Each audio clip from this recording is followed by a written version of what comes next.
I don't have the experience when it comes towards like Jeff does, or maybe the background that you have, John. But I'm going to say this felt to me like it came out of nowhere. And I'm like, my head started spinning. I'm saying, wait a minute, where did this come from? Why? I know he was warning Iran, if you don't listen and make negotiations and pause this whole production of everything, that especially the nuke stuff, that's the big thing. You can't have nukes and you can't be producing uranium. If you don't do it, you're going to have a price to pay. And then the next thing I know, we're in this war and it's blossoming everywhere. So I'm going to ask Jeff B first, and then I'll ask you, can you explain why you think this happened now, and what was the final thing that pulled the trigger for Trump to do this, Jeff? Well, I think a lot of this goes back to Israel.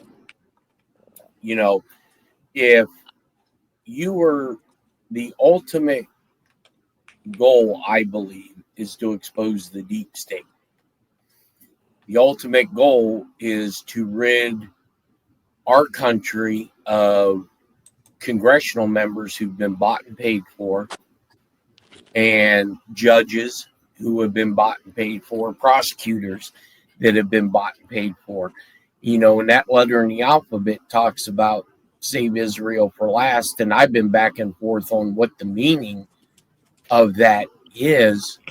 But when you sit back and you look how all this scenario is playing out, you have all these Middle Eastern countries now backing the United States and Israel. You have bin Salman, who, after the airstrike earlier today, I was told made a phone call to Trump and basically said, okay, gloves off. And I believe Iran is the Israeli Baba Yaga, which is the boogeyman.